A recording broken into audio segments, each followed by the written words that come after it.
This is the lesson for Chapter 7, Section 1, titled Finding Square Roots. And so a square root is when we end up having two numbers that multiply to each other and they make a value. So for instance, 7 times 7 is 49. So then the square root of 49 would end up being 7.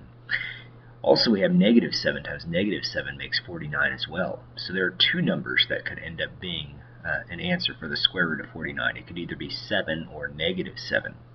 So when we're talking about a square root, we need to specify whether it's a negative square root or we have a positive square root.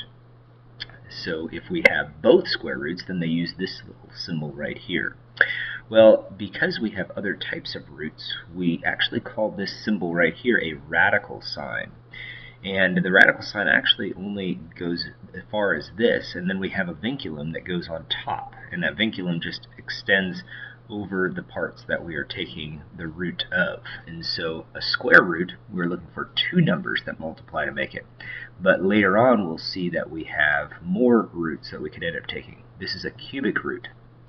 And a cubic root means that we are looking for three numbers that multiply to make this number underneath the radical sign.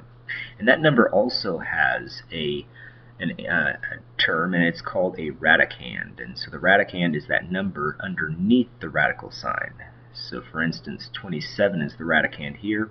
We're looking for three numbers that multiply to make 27, and that answer would end up being 3, where a square root, if I was looking at 9, a square root, I'm looking for two numbers that multiply to make 9, and that answer ends up being 3 as well. And so we'll be looking at radicals in this chapter. Let's take a look at our first few problems that we'll see. It says find the dimensions of the square or circle. And so what we're going to do here is look at the area. Well, to find the area of a square, we could take the sides and square that answer because it's base times height. Well, the base and the height are the same, so if you just square the number, you'll get the answer. And so we know what the area is. It's 1.69. And so what we're going to do is we're going to take a square root. The square root symbol cancels out the squared symbol, leaving us just with s. We have to do the same thing to both sides, just like any equation. Now we're trying to find two numbers that multiply to make this value. So when I do that, since it's a decimal, kind of ignore the decimal and think of just 169. And what we have to do is we have to remember way back in elementary school we learned multiplying just numbers. So for instance, the square root of 144 is 12. Notice it's an even number. And so whenever we've got an even number, we're going to try even numbers. If it's an odd number, that means we're going to try odd numbers. And I see that 169 is just a little bit bigger than 144, so I'm going to try 13. And that's a good guess because if I go ahead and multiply 13 times 13, the first digit actually I end up writing down, but the last digit in the number is 9. And so you see how 3 times 3 is 9, 3 times 1 is 3, and then you have to add that 0. And so when I add that 0, I'll always get 9 as the ones place. And then the rest of the number would be 1 and 3, and you can see how 39 and 130 will make 169. So 13 is the answer, 13 kilometers. So we're going to use that trick when we do these next few ones. So here we have area equals pi r squared. Well, they're telling us the area is 64 pi. And then we have pi r squared here, so we're trying to find r. Well, when we divide by pi, that's going to cancel out the pi. So really, we just need to find out what the square root of 64 is. Well, again, it's an even number, so we try even numbers. And 8 times 8 makes 64. So our answer is 8 inches. Here they're asking for two square roots. Remember, there are two different square roots. We've got a positive square root, and we've got the negative square root, because two negatives multiply to make a positive, two positives multiply to make a positive. So they want the square roots of the answers, so the positive and the negative. And so when we go ahead and do that work, we see that it's going to be plus or minus 3. 3 times 3 makes 9. Well, we've already done 64 once, so we're looking for the square root of 64, positive and negative. Well, that would end up being 8. Where here we have 4, so we're looking for the positive and the negative square roots. and that would just be 2. 2 times 2 makes 4. Or 144, we're looking for two numbers that multiply to make it, and we did it up here. We see that 12 times 12 makes 144. Two negatives make a positive, two positives make a positive. So on the next set of problems, it says find the square roots. Sometimes it's just one root, sometimes it's two. We know it's 2 when they have the plus and minus sign. We know it's just 1 if they have no sign, or they just have a negative sign. So these are tougher numbers, and so we have 4. Oh, before I move on, I just see I made an error here because I was getting so excited about doing 169 that I forgot that we had the decimal. And so when I have that decimal, that means I need to move the decimal over 2 spaces. It shows 1, 2 spaces. So I saw 13 times 13 is 169, so 1.3 times 1.3 is going to end up getting me 169, but then I have to move that decimal 1, 2 spaces over because there's 2 numbers after the decimal. So I need to change that to 1.3. Go ahead and fix that a little bit better. So we look at this number here, and I've got 4.84. So again, it's an even number. So try even numbers and try some benchmarks. You know, like the square root of 100 is going to be 10. Well, to get up to 20, 20 times 20 is 400. So I know the square root of 400 is 20. So again, think of this as, without the decimal, think, oops, not thick, but think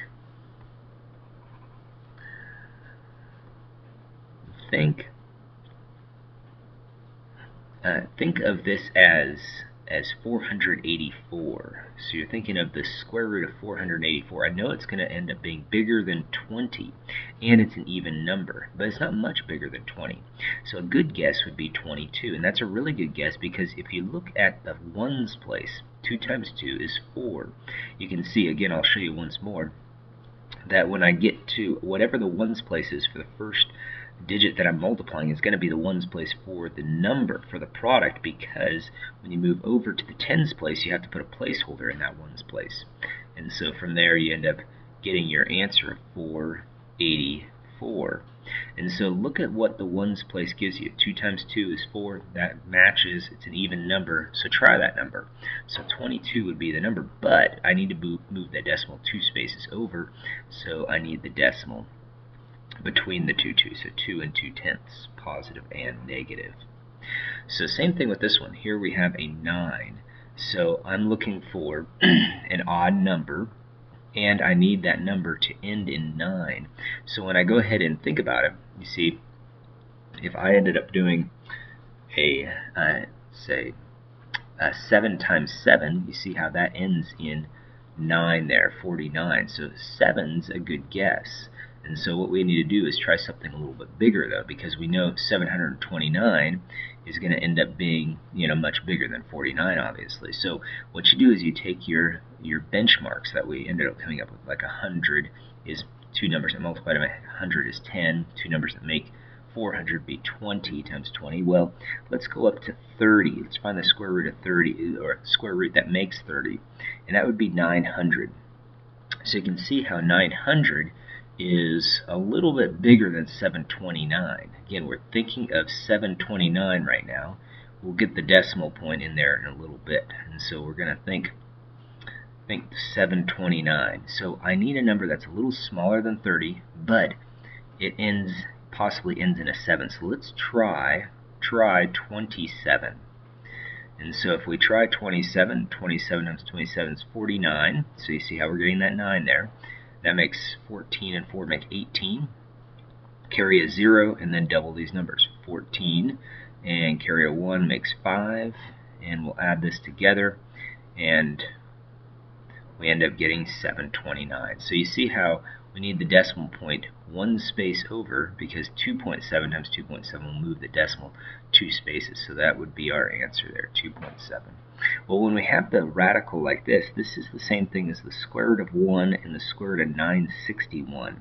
And we want the positive and the negative answer. Well, I know the square root of 1 is 1.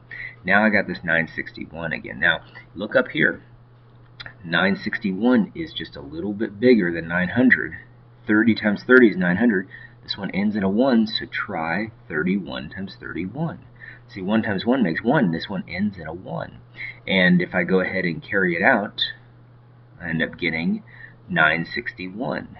See how that works? And so I know the answer is going to end up being 1 over 31, and it's positive and negative. This one ends in a 5, so again, it's an odd number, and ones that ends in 5s always are going to end up having a 5 in them, because 5 times 5 is the only number that will make something ending in a 5. And so we end up having 5 times 5 is 25, so I know it's going to end up being much bigger than that. And I know, again, my benchmarks are here. I know it's in between 10 and 20 because we have the square root of 100 is 10, the square root of 400 is 20. So I'm going to end up trying 15. So I go ahead and try that out. I get 25, and it makes 7, carry a 0, and you get 5 and 1. So you can see how this ends up making 225. So it's going to be a negative number, and the decimal needs to move over 2 spaces, so I'll put the decimal right in between the 1 and the 5, and that gives me my 2 spaces. So my answer is negative 1 and 5/10. Well, let's check out the other types of problems. And so here we have to evaluate the expression. So the square root of 9 squared. And so here we're taking the square root, and then we're going to square the number. So think of a radical as like an exponent. We follow order of operation, which says parentheses exponents or radicals, because really we'll see that a radical is an exponent later on. And then multiplication, division, addition, subtraction, and these you work from left to right. So we took the square root, we square it, and notice where we get back. We get back to 9. So the squared symbol cancels out the radical.